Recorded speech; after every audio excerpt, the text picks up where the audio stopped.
I'm going to start with the moment everything cracked open. The moment my entire chest felt like a glass jar dropped on concrete. It was 2:14 a.m. My boyfriend's phone buzzed, and a message preview lit up the screen with 4 words that burned straight through my skull. Did she suspect anything? That was the moment. The beginning of the end. The crack before the shatter. But let me rewind, because nothing about this story makes sense unless you know just how deeply, embarrassingly deeply, I trusted him. His name was Adrian. He had that quiet charisma that made people lean in when he spoke, even though he barely said a word. Soft voice, sharp jaw, mind like a steel trap. He was the kind of man who remembered little things without even trying. My favorite childhood snack. The song that made me cry the first time I heard it. The exact date my grandmother died. And I ate it up. Every bit of it.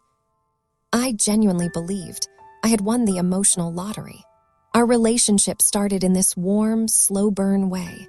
The sort of beginning that feels like a book you fall into without realizing it. He was gentle and attentive, the kind of guy who put his hand on the small of my back when we walked into a room. He had a talent for making me feel like the only person in the world. Which is why, when he began changing, I told myself it was nothing. At first, it was tiny things. The late nights working. The sudden need to keep his phone on silent. The way he'd flip it over on the table like it was a trained reflex. I had this exact moment burned in my brain where we were eating dinner and his phone buzzed. He didn't grab it quickly or slowly. He froze, completely froze like a deer realizing a car is coming. Then he casually reached for it, cleared the notification, and smiled at me. Too casually. That was the first crack. But here's the thing, I'm not the paranoid type. My friends used to call me the anti-snoop. I don't check phones. I don't stalk social media. I don't dissect text messages looking for hidden meanings. I'm either all in or not in at all. So I brushed off the weirdness. I told myself, he's stressed. Or you're overthinking. Or the classic, everyone has off days. But those off days started piling up. I noticed the way he angled his body away from me on the couch when he texted. The way he'd lock his phone before getting up, even just to grab water. The way he'd switch apps the moment I walked behind him. Then there were the excuses. He started working late more often, except nothing in his job had changed. He claimed he needed to help a coworker with a project, except this coworker apparently didn't have a name. He picked up a new hobby, night runs, even though he hated running and, frankly, his knees weren't built for it. It was all so subtle, such a slow boil, that I didn't realize how deep the unease had settled in me. Until one night, when I vented to my best friend Jasmine. "Girl," she said, leaning back with the kind of expression people have when they're choosing their words carefully. "I love you, but if it walks like a duck and quacks like a duck, it might still be an emotionally constipated goose," I interrupted, trying to joke. She didn't laugh. "Just keep your eyes open," she said. But I didn't want to keep my eyes open. I wanted to believe Adrian. I wanted to believe this was just a rough patch, or stress, or seasonal affective disorder, or mercury poisoning, or literally anything other than betrayal. I wasn't ready for suspicion. Not yet. But then came the first twist, the one that proved Jasmine wasn't crazy and I wasn't paranoid. It happened when Adrian left his laptop open on the kitchen counter. Normally, he closed it so carefully it might as well have been a bomb. But that day, he went to shower, and something glowed on the screen. A message notification. From someone named M. My heart didn't even drop, not yet. It just paused like it was holding its breath, waiting for a reason to panic. The message said, "Same time tonight." My stomach twisted. Same time for what? I didn't touch the laptop, not a single key. But I stood there staring at that screen like it might confess to me if I glared hard enough. I told myself it could be anything. A work thing. A meeting. An appointment. A friend. But the energy of the message, it wasn't professional. It wasn't casual. It felt coded. Too brief, too familiar. And his shower ran longer than usual that night. as if he needed extra time to think or prepare or hide something. When he came out, I forced a smile. "You left your laptop open," I said. His eyes flicked to the counter, and his entire face changed. Not fear, not anger, just calculation, like gears turning. "Oh," he said too lightly. "Right, didn't realize." He closed it immediately. That should have been the second crack. Instead, I let it pass. But everything escalated after that email. Fast, too fast. He started guarding his devices like they contained state secrets. He started claiming he had meetings at hours no human being should have meetings. And his excuses became so sloppy, even a half-conscious toddler could have seen through them. Things reached a breaking point 2 nights later. I woke up at 2:14 a.m. again, to his phone buzzing. He was asleep. The room was dark, and the screen lit up just enough for me to see the preview. That message. Those words. Did she suspect anything? My blood went cold. Because she could only be me, and anything could only be terrible. I didn't grab the phone. I didn't open it. I just stared at those 4 words until my eyes burned. That was the moment the trust I'd built over 2 years evaporated like it had never existed. And that wasn't even the worst part. Because when I finally took a shaky step back, my foot hit something on the floor, Adrian's jacket. And sticking out of the pocket was a folded piece of paper, a paper I recognized instantly, a receipt. For a hotel, dated last night. My fingers trembled as I picked up the receipt. Room 317. 1 night. 1 guest. No mention of who he was with, but I could feel the truth breathing down my neck. I put the receipt back exactly where it was. I wasn't ready to confront him. Not yet. I've always believed that if you're going to expose a lie, you need evidence. Real evidence. Not suspicions. Not feelings. Not circumstantial clues. Cold, hard proof. So I played dumb. I climbed back into bed. I listened to the steady rhythm of Adrian's breathing, and I whispered very quietly, "Why?" But he didn't stir. The next day, I started my investigation. Picture this.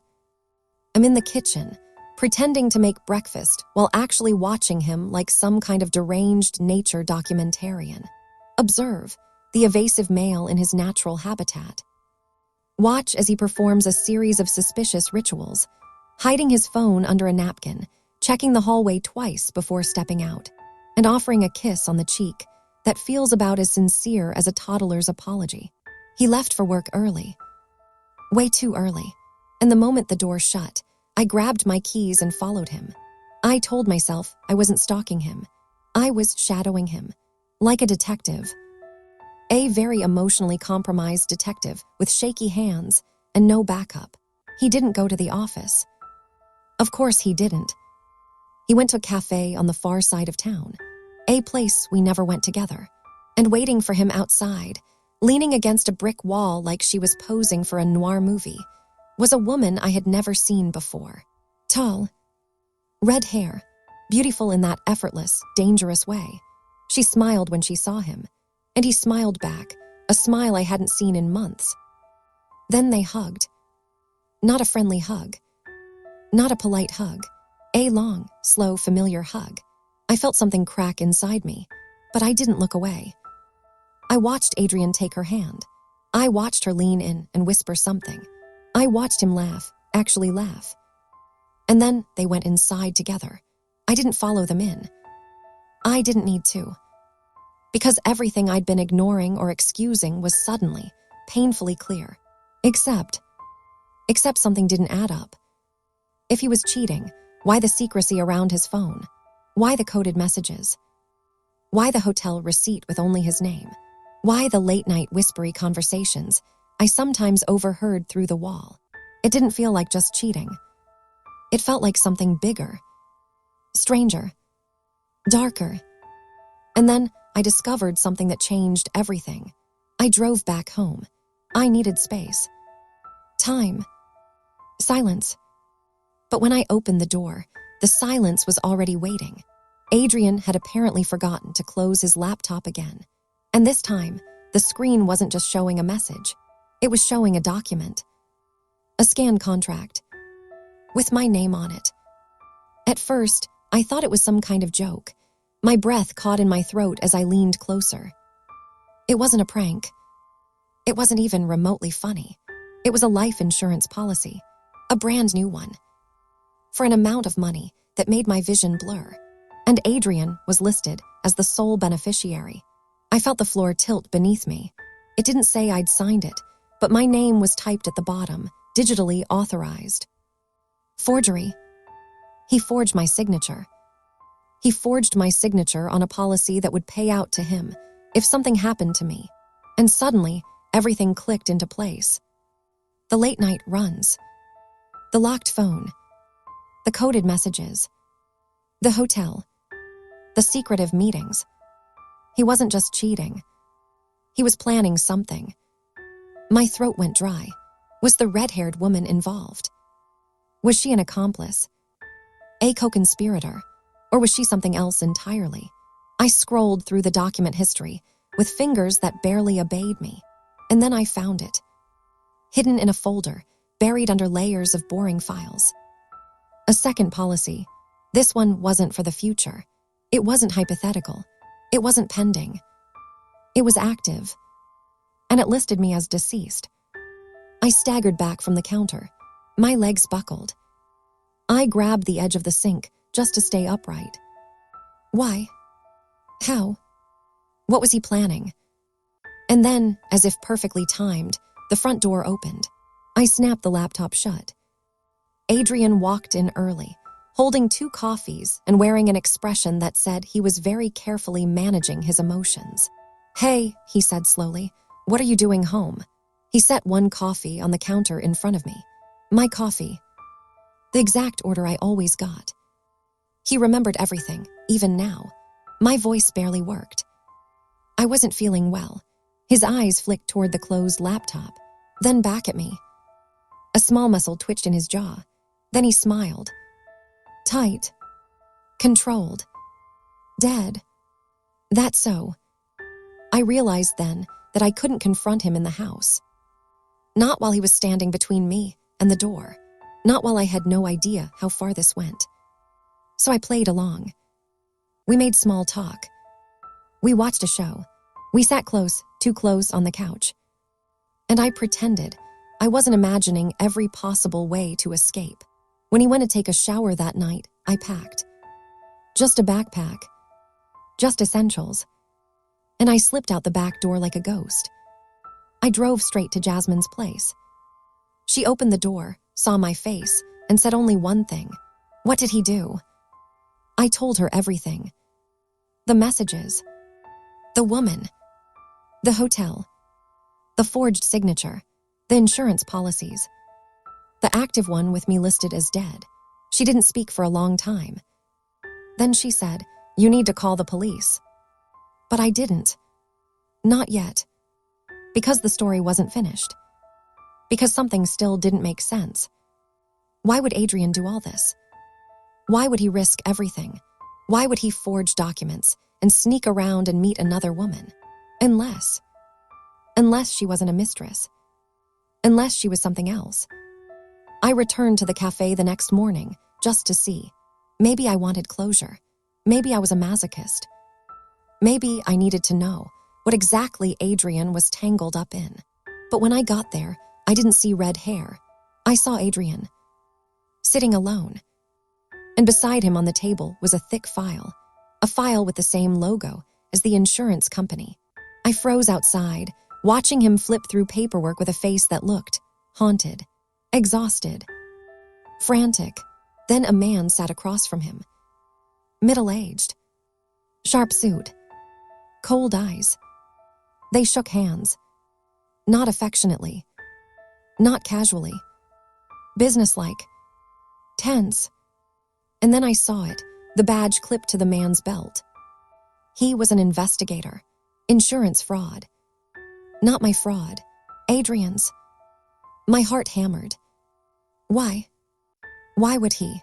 And then the truth slammed into me so hard I grabbed the wall to steady myself. The red-haired woman wasn't a lover. She was a lawyer. The late-night messages weren't from her. They were from his brother. The hotel receipt wasn't a romantic getaway. It was a meeting spot for off-the-record negotiations. And the forged signature wasn't him trying to profit off my death. It was him trying to stop someone else from doing exactly that. Someone who had already filed a claim. Someone who had already submitted a fake death certificate. Someone who had impersonated me online to try to drain every asset Adrian and I shared. He wasn't cheating. He was hiding a secret, yes. But the secret wasn't betrayal. It was protection. Someone, we still don't know who, had been building a case to erase me on paper, make me deceased, drain everything, destroy everything. Adrian had been trying to track them down. Quietly, desperately, illegally, sometimes, hence the forged signature. He hadn't wanted to scare me. He hadn't wanted me involved. He thought the safest thing was to keep me in the dark. He was wrong. And when I finally confronted him, all of it boiling over, it wasn't angry or dramatic the way I'd imagined. It was raw. It was honest. It was two people standing on opposite sides of the same lie. I walked into that cafe. He looked up. His eyes widened. "Why are you here?" he whispered. "We need to talk," I said. Outside, in the cold morning air, we stood facing each other like strangers. "You forged my name," I said. My voice shook. He closed his eyes, like the guilt physically hurt him. "I was trying to protect you. You lied to me. I had to. You didn't trust me." "I was terrified," he said, voice cracking. "Someone tried to kill you on paper. Do you understand what that means?